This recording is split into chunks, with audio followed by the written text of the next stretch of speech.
guys, welcome back to the channel. It's me, Kai from Play Club, and today I'll be going over why I chose this car, my M4 CS, after my 440, and why I chose this over anything else on the market. But before that, I have to apologize for not uploading for a while. Been pretty busy doing a couple other things, and yeah, like I try to upload as much as I can. And if you guys haven't checked out the track video recently, go check it out. It's a pretty fun video. But today I'm gonna be doing more of talking and less action. Somehow most of the views on my channel are from videos where I talked about my 440 or even the CS review, so I'm gonna try to do more of those if that's what you guys like. But otherwise, let me know what you guys want to see and we can make that happen in the future. For now, we're gonna go over why I chose this car. So when I choose a car, there's a lot of things I look at actually, but the three most important things are that the car must look good, it must sound good, and it must drive well. In this case, this car satisfies all of those things. I know that the M4s are known for the raspiness and that the sound isn't most appealing. I'll be honest, it doesn't sound as good as my 440 at all.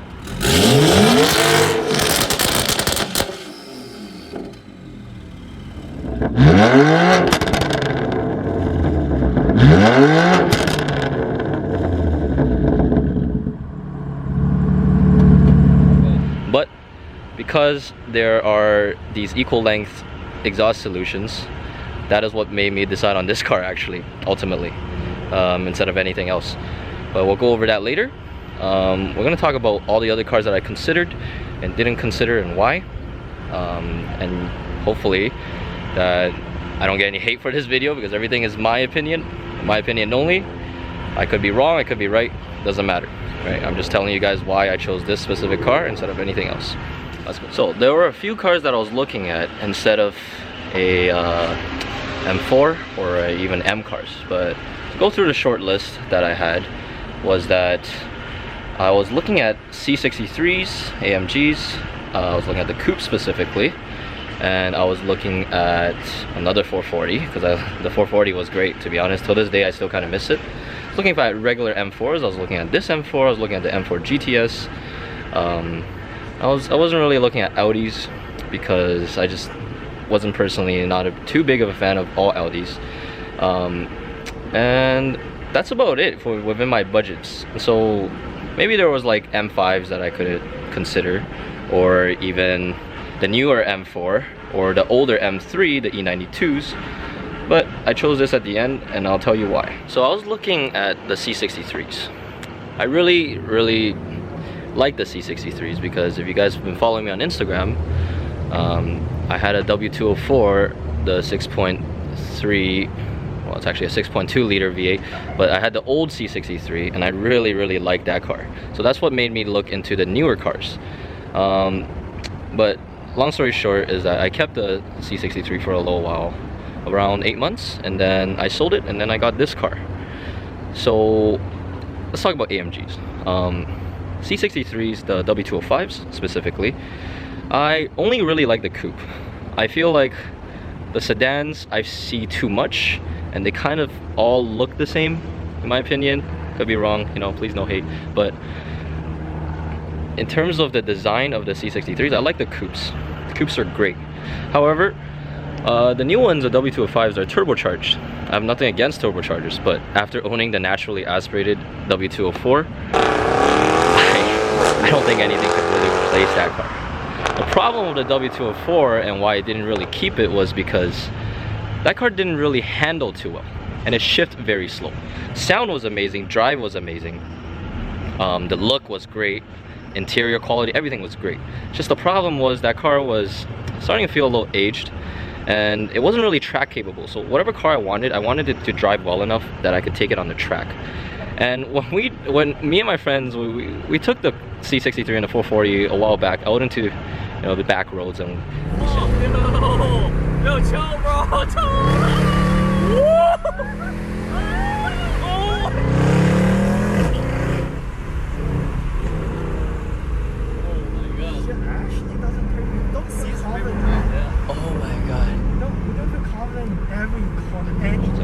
we scented it a little bit, and the C63 felt the least safe. it felt the least safe in terms of in the corners and everything, because in fact actually that car almost killed me twice when I owned it, because during the rainy weather I was driving with sport traction on, and the oversteer on the W204 C63 was just insane. It's very hard to correct. Maybe I'm just not that good of a driver, but it wasn't anything like a BMW, let's just say. Let's talk about the new C63s again. I like them. The interiors were very good. They had the autopilot. I live in a city, so you know, autopilot was like a big thing. I tried a lot of my friends' cars that have autopilot. You know, their dailies where they can just essentially drive themselves. It makes life a lot easier. That was the aspect of that car that had over any BMWs, because the BMWs I was looking at didn't really have like autopilot except for the new M4s. Anyways, the C63, it satisfied, you know, a few of my criteria. It looked good, it sounds good. So with the W205s, after trying them out, they didn't drive anything like a BMW. The shifting was a much big improvement compared to the W204. Sounds great, looks great, but I don't feel like it was like a track weapon. I really wanted to go on a track. I didn't want to go on a drag strip to put down a quarter-mile time or anything like that. I wanted to drive it like I want to drive on a track. I like, you know, go-karts since I was a little kid. I always liked watching F1. I just wanted to drive really fast on a circuit, and I wanted to get something that was somewhat capable within my budget, obviously. But yeah, so I don't feel like the Mercedes AMGs drive like a BMW, even though they sound good. I think they're a really good daily and a great highway cruiser, but they weren't the sharpest of, like, let's say if they were knives, they weren't the sharpest of, you know, knives in terms of sharpness. Okay, that was weird. And there was something that bothered me on the design of the W205s, was that, I'll throw a picture up here somewhere. They had these two little bumps on the the North American models. That two little bumps on the rear bumper. It just really bothered me because the Aero spec ones did not have it, and I feel like it changed the complete look of the C63s from the back. And there's really no way to get rid of them unless you get a Euro bumper, and if you just try to take those two blocks off, apparently they're just like two big holes in the back.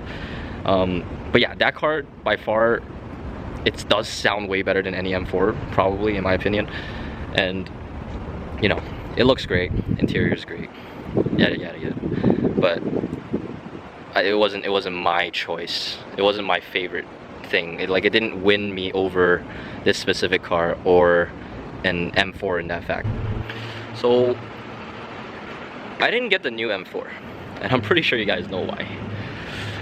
The design and the grille, the side profile, the back wasn't really for me. Kind of looks like a Lexus RCF, in my opinion. From the back, that car has a lot of Toyota and Lexus in it, in my opinion. It didn't have a lot of BMW. S58, however, is a great engine. Is like a B58 on steroids. So that's what made me interested in that car. But I feel like that car wouldn't have the characteristics of the M4 nor the M4 CS because it didn't have a DCT transmission. I really wanted something, you know, that had a lot of driving feel. I wasn't trying to go for the fastest car or in a straight line or on a track. I was just trying to go for something that was engaging, raw, fun, you know, something that we probably won't have in the future, because it seems like everybody's getting Teslas now and everything's going EV. But yeah, the G80s and the G82s wasn't really my cup of tea. I think that's the M cars that I will skip. I personally even prefer the E92 over, you know, the G80s. But yeah, let's talk about the E92. E92, great car. Never driven one. Sounds amazing, looks good. You know, I'm sure it drives well because it's got a hydraulic steering instead of assisted steering in these cars. But I feel like that car was just a little bit too aged for me. The interior it would be more of a downgrade compared to my 440. And I like having certain features here and there. You know, like this car's got like Apple CarPlay. It's got like adaptive high beams or something, surprisingly, on a CS. But in that generation of cars within the E92, the W204 C63s, and even the old RS5, out of those three, I felt like I would have chosen my W204 C63 instead of any of the other two. Reason being, it had this crazy sounding V8, and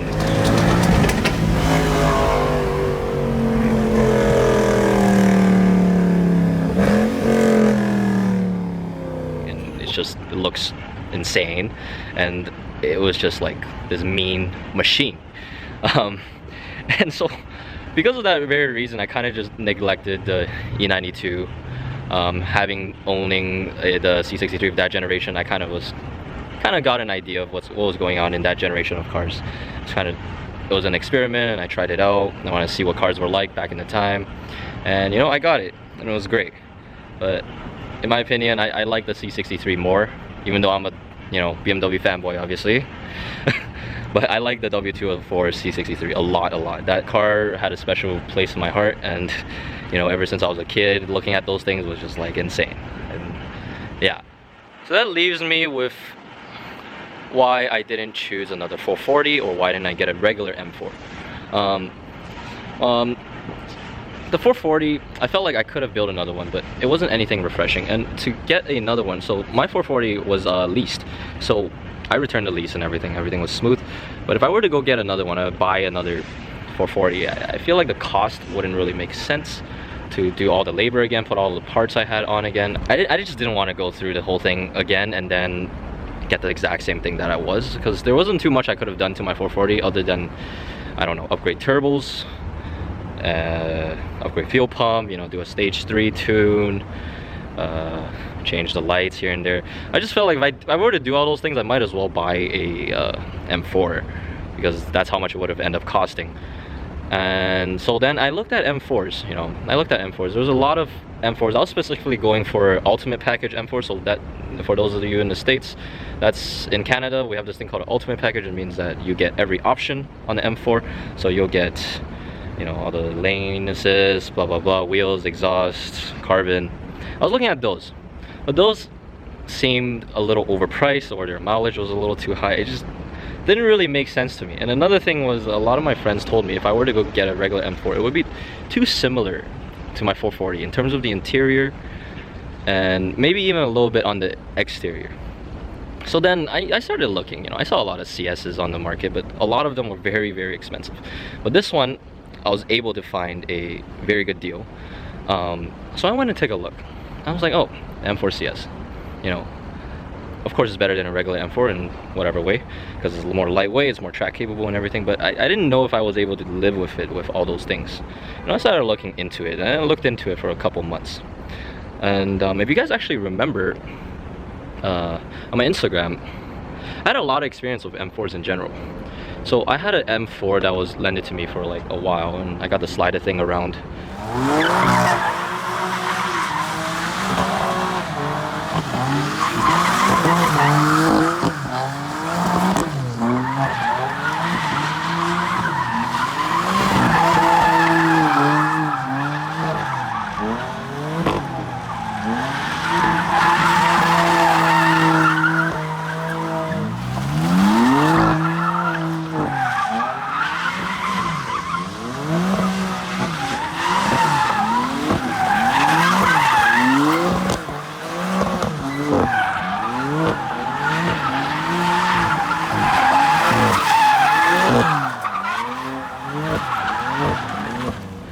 Got to do a lot of driving in this like regular 2018 M4. It was an LCI version, and that car was really, really fun to drive. However, it didn't have the most traction, I would say. Car slips a lot, like even when you make a right turn, if let's say you're on first gear and you forgot to shift, you might slip a little bit even with traction on. And that car wasn't the most in control, I would say, the regular M4s. And now fast forward, there was a Instagram post that I made a while back, and it was when I took the 440 and my C63 on a low rally, and it was an M4CS, my friend's M4CS that came with us. So during that day, I got to, you know, hone around in his M4CS on my friend. Bro, I feel safe. And I got to drive it really hard on these back roads, and damn, what a difference. That was so different from a regular M4 that, you know, it just never left my mind. It's just like, wow, that was crazy. Like, it's just like the way that the CS grips in the corners, it was unbelievable. And just the throttle response, the boost when it kicks in, it's so much more smoother than a regular M4. And the braking maybe is a little bit better. I'm pretty sure they have the same brakes. Suspension felt a little bit more firmer. It's just like the car felt like it was one with the driver when I was driving the M4 CS versus a regular M4. Even though the M4 was great, don't get me wrong, it's not a great car. It gave me like so much confidence. You know, you could do everything. Even though it slips, it's totally in control, and it was fun. And oh, fun fact, that M4 that I got lended to was actually a stage 1 M4, so maybe that's why I slipped a lot. But we flashed it back to regular, and I tried it. It was kind of the same. So in that sense, ever since that rally that we went on, the M4 CS really stuck in my mind. And let's talk about the looks for a second. When I was parking my 440 with my M4, with the M4 CS together, you know, I immediately noticed the hood, the lights, the bumper, the fenders, everything. The car was just great, so good looking, you know, especially these lights. It's really just, I'm a sucker for these OLEDs. I'm sure, you know, every BMW fan can relate. These are the best taillights ever, I would say. I haven't seen a cooler taillight than this on a production car. Aside from maybe like, I guess, Lamborghini and stuff, but they're not in the same class. But, you know, just like the combination of how well this thing drives and the way that it looks, it just really got to me. And that's when the M4 CS stuck in my mind. I started looking really hard, and I ended up with this. Another thing that this car won over a regular M4 was that I really like the wheels on this thing, and the lip, the spoiler, tail lights, diffuser. You know, if I were to get a regular M4, I felt like I would have had to upgrade all those things or just change it. It would just cost a lot, and the cost itself almost makes it was almost equal to, like, you know, just getting this car alone, where it had like everything I kind of wanted. Yeah, it's just like like from a financial perspective, this was the better decision, because I feel like these cars will hold a little bit more value compared to a regular M4, since there's only, I think, 3,000 of these in the world. And yeah, it's just like, it's a limited production car, so I feel like this and the M3 CS will definitely go up in the future slightly, and I was able to catch a good deal, and that's why I got this. Whereas a regular M4, I thought about it. If I bought it, you know, I track it, do all that, and in a year I'll probably lose some money. Whereas this, so far, it's actually gone up since I bought it. But yeah, like from a financial perspective, this was a good decision.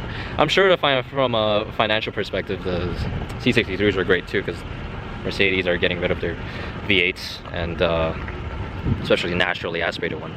But my old C63 just had too high of a mileage for me to keep, and I feel like those cars run into problems over time. I just didn't want to deal with that. And getting a new car, like especially this one, and it comes with like warranty and all that stuff, I don't have to worry about mechanical issues or any breakdowns. You know, BMW would take care of it, and it's just easy. I like modding cars, I like having fun with them, but I hate going to shops and trying to fix things. I don't like when things are broken. I'm very OCD, and just like the tiniest little bit of, you know, thing that I don't like or that happens to my car would just really make me a sad person. Anybody that knows me knows that I'm completely just, you know, OCD in terms of like cars. So yeah, and you know, I have to say, like, after owning this for a few months, I really like this thing. It's so drivable. It's pretty livable. It's a lot better than you would think as a daily. It's actually, you know, it's still the same practicality as my 440. It's still the same space. You can still fit 4 people inside. It's just missing a few door handles and keyless entry and all that stuff. But I'll do my long-term review with this maybe before winter. Well, really not a long-term review, just a regular review. And I'll give you guys my thoughts on that. But yeah, that pretty much sums up why I wanted this car, because, you know, it's able to be tracked. It looks freaking amazing. Look at this thing. Look at this paint. The San Marino blue is so nice. So nice. And, you know, I'm going to do something with the sound. I already have the Army Tricks on it. I'm going to do the equal length. Hopefully I can pair with the Army Tricks. Might need some mods. Maybe need to cut some stuff up, but we'll get there. But yeah, like, look at this thing. Every time I park this thing, I look back. I look back at the car, you know. I look back at the car all the time, and it's just a great car, and it's just a great looking car. I drive around Toronto, and, you know, sometimes you guys see me, spot me, you know, give me thumbs up. Sometimes just even random people, you know, they give me the thumbs up, and I feel great. Never got that on my 440. yeah, like this car actually causes a lot of attention. Not that I like a lot of attention, but you know, it's kind of cool every now and then. If you're in a good mood, it's a sunny day, you know, you're happy, you make everybody happy. People tell you to rev it, you give it a rev, you know. It's just like brightens up everybody's day. And yeah, it's just, I think I made a great decision buying this car. People think that, you know, you don't have an armrest here, it's going to be uncomfortable, or an armrest over there, it's going to be uncomfortable. That's pretty false, because when I drive, I rest my arm on this bolster right here, because the bolstering on these seats are so large. I could rest this as like as an armrest, and I just hold the steering wheel like that. And it's totally fine, and honestly, it feels very familiar compared to my 440. But back to what I was saying about what my friends were saying, you know, how a regular M4 would be too similar to my 440. They were talking about the interior. Interior of this car is completely different compared to an M4, because you got the doors, dash looks different, air control unit looks different, steering wheel is different, and no armrest, obviously. Yeah, like these few things like really makes this car a special place to be in. And I really enjoy driving this, or just even slowly. I love driving this, and you know, I know it doesn't have a sunroof, but hey, I don't even remember that I had a sunroof on my 440, to be honest. I did use it a lot, but on this car, you don't care about a sunroof, because all you care about is you and the road in front of you. And yeah, this is such a nice car, I would say. I think I'm gonna keep this for quite a long time. I've, you know, driven it quite a lot this summer, but it's gonna be winter soon here in Toronto. You can see I'm wearing long sleeves. It's kind of like already fall here, mid-September, and we're gonna see what happens. I'm gonna store this and we'll figure out something for winter. But this is, you know, I would say very good purchase. After that track video, I was very convinced that, you know, this was the car to get within my budget, and it was like one of the best decisions I've made in a long time. And I'll be making more videos, so stay tuned. You know, share, like, subscribe, and comment on this video, and get it, you know, use the YouTube algorithm. Hopefully bring more light onto this channel, and I want to be affiliated, try to get to 1,000 subscribers soon. And hopefully that some of these videos can generate money. It keeps me more motivated. You know, guys, just like try to comment more things so I could see more feedback. And yeah, this is Kai from Play Club, and I'll see you guys next time. Take care.